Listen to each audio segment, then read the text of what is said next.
Hello বন্ধুরা, এই গরমে সজনে ডাঁটা ভালো লাগে। তো আজকে আমি সজনের ডাঁটা দিয়ে কুমড়ার ডালের বড়ি দিয়ে রান্না করব। ভিডিওটির সঙ্গে থাকবো। এখন বড়িগুলো প্রথমে আমি ভেজে নেব। সজনের ডাঁটা দিয়ে বড়ি দিয়ে রান্না হবে। এখানে কিছু বড়ি আমি ভেজে নেব বন্ধুরা।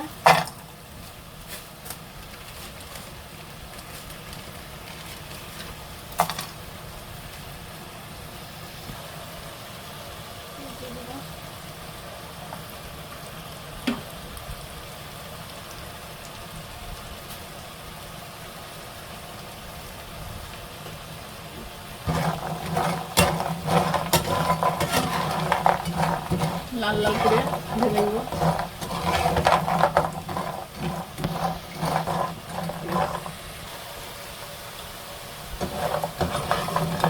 বড়িটা আমার ভাজা হয়ে গেছে, এটা নামাই রাখবো।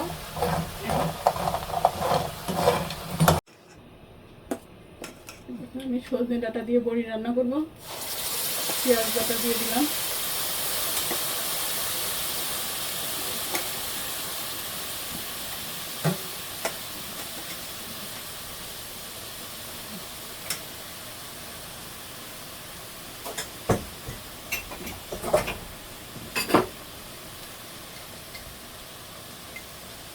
লবণ দিয়ে দিলাম।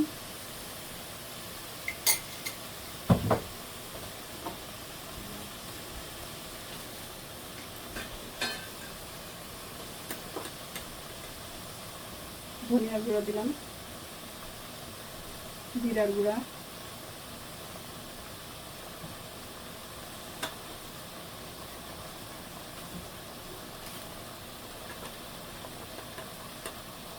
হলুদের গুঁড়া দিয়ে দিলাম।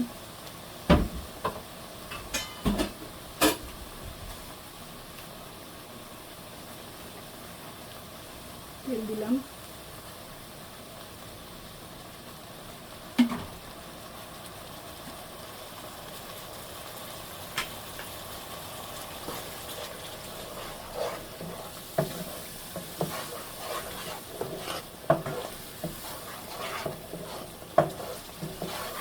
আর এখানে সরিষা বাটা দেব।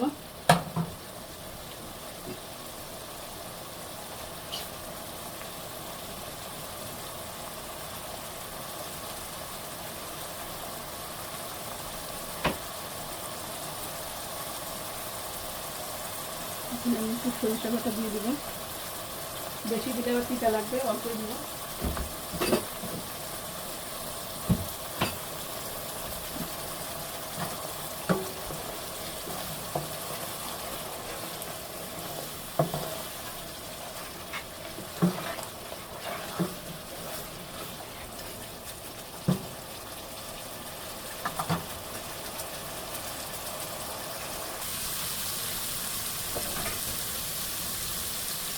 ডাঁটাটা দিয়ে দেবো।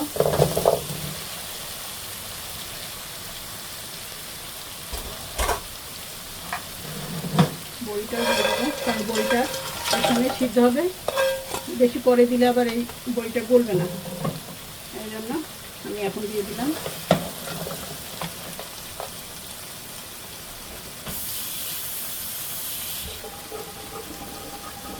এখানে আমি সামান্য পানি দেব, গরম পানি।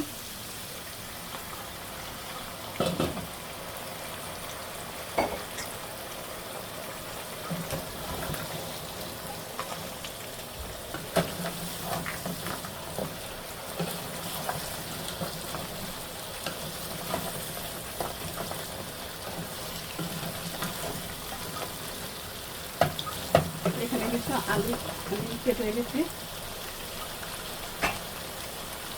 এটাও দিয়ে দেবো।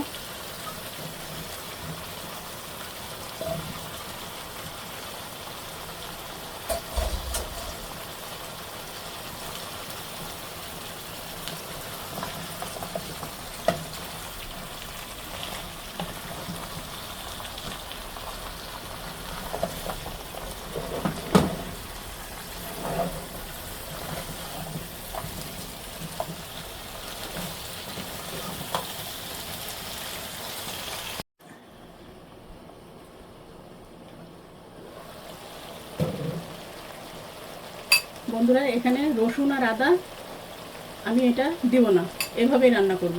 এখানে সরিষা বাটা দিছি তো, এটা সরিষা বাটার টেস্টটা আসবে, আমি এটা দিই নাই।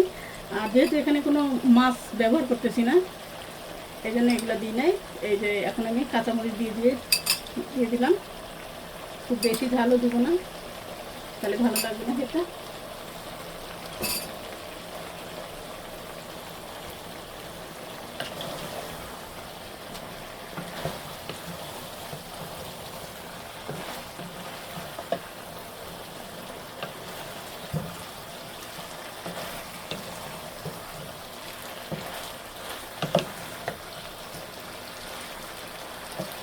এটা এখন এই তরকারিটা এই যে তেল ছেড়ে দিতে, এখন আমি ঝোলের পানিটা দিয়ে দিব।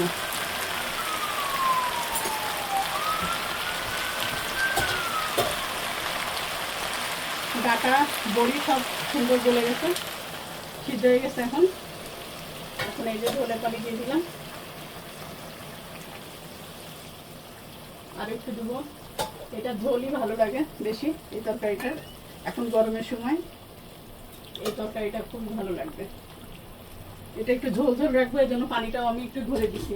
এই তরকারিতে আলু টেনে নিবে, বড়িতে ঝোল টেনে নিবে, এই জন্য পরিমাণটা বেশি দিছি ঝোলের। এখন আমি এটা আবার ঢেকে দিব, লবণটা চেক করব, ফুটে উঠলে।